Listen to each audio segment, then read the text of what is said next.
ஜவ்வரிசி பாயாசம் எப்படி செய்கிறதுன்னு நான் காமிக்கிறேன். தேங்காய் பால் ஊற்றி எப்படி செய்கிறதுன்னு. முதல்ல இது வந்து குக்கர் வச்சுக்கலாம். குக்கர் வச்சுக்கிட்டு 2 டம்ளர் தண்ணி ஊற்றிக்கலாம். தண்ணி ஊற்றிக்கின்னு ஜவ்வரிசி 1 டம்ளர் ஜவ்வரிசி எடுத்துருக்குறேன். அந்த 1 டம்ளர் ஜவ்வரிசி எடுத்து இதில் கொட்டலாம். கொட்டிட்டு குக்கர் போட்டு மூடி போட்டு நம்ம மூடிடலாம். முட்டை 2 விசில் வரட்டும், அப்புறமா நம்ம எடுத்துக்கலாம்.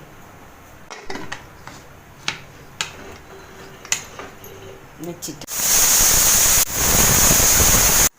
இப்போ 2 விசில் வந்துடுச்சு. ஸ்லோ பண்ணிக்கலாம்.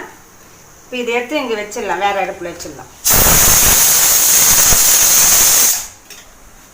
ஒரு பாத்திரத்தில் வச்சுட்டு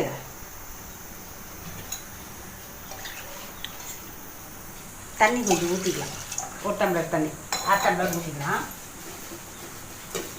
வெல்லம் வேணுமா அந்த அளவுக்கு நம்ம போட்டுக்கலாம்.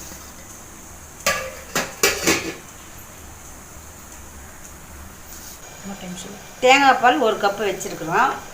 முந்திரி திராட்சை இப்போ நெய்யில் வறுத்துக்கலாம். அந்த வெல்லம் எடுத்த உடனே முந்திரி திராட்சை நம்ம நெய் வறுத்துக்கலாம்.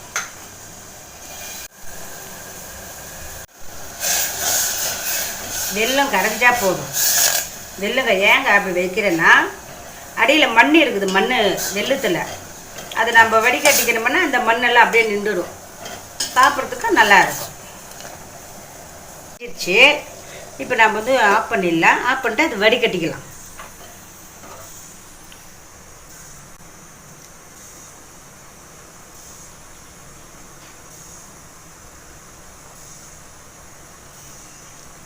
எவ்வளோ மண் இருக்குது பாரு, எவ்வளோ மண்ணெல்லாம் எவ்வளோ மண் இருக்குது. இப்படியே போட்டோம்னா நம்ம சாப்பிட்டோம்னா மண் நெருக்குன்னு நல்லா இருக்காது, சாப்பிட்றதுக்கே பிடிக்காது.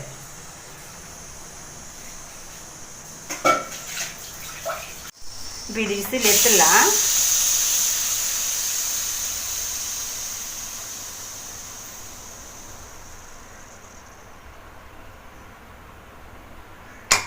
எடுத்துட்டு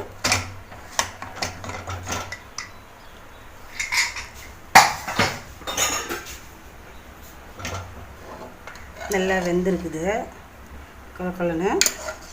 இது ஒரு பாத்திரத்தில் நம்ம மாற்றிக்கலாம்.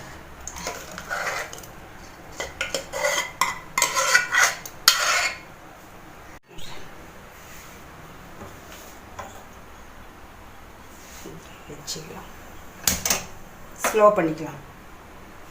ஸ்லோ பண்ணிக்கின்னு இது வச்சுட்டு வெல்லம் பாவு ஊற்றிக்கலாம்.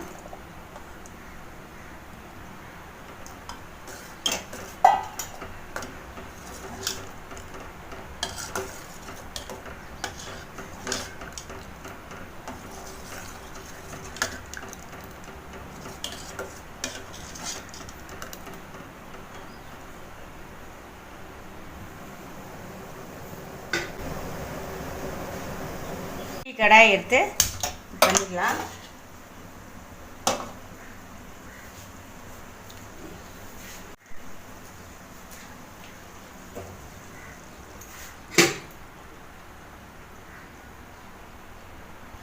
ஒரு ஸ்பூன் நெய் இருந்தால் போதும். கொஞ்சமாக முந்திரி திராட்சை வறுக்கிறதுக்கு.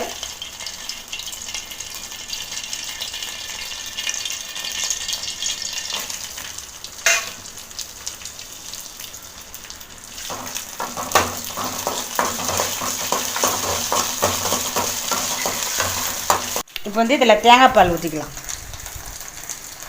1 கப் தேங்காய் பால்.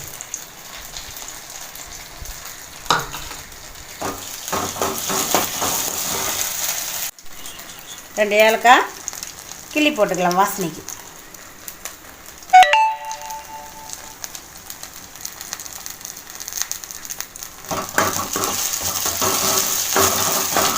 ஆஃப் பண்ணிடலாம்.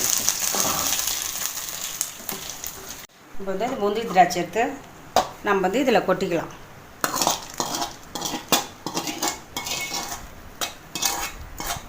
கேஸ் ஸ்லோ பண்ணி நம்ம ஆஃப் பண்ணிடலாம்.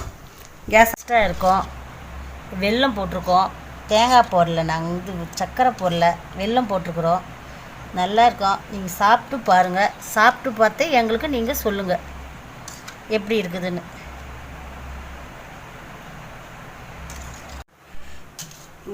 பெஸ்ட்டாக ஜவ்வரிசி பாயாசம் ரெடி. இங்கே பாருங்கள், தேங்காய் பால் ஊற்றுங்க, நல்லா இருக்கும், டேஸ்ட்டாக இருக்கும். நல்லா குழந்தைங்களாம் குடிக்கலாம், நல்லா ஜீரணம் ஆகும். பால் ஊற்றலாம், பால் வேணான்றப்போ நீங்கள் தேங்காய் பால் ஊற்றிக்கலாம், இல்லை பால் வேணுன்றப்போ நீங்கள் பால் ஊற்றிக்கலாம். நீங்கள் சாப்பிட்டு பாருங்கள், சாப்பிட்டு பார்த்து எங்களுக்கு சொல்லுங்கள் எப்படி இருக்குதுன்னு.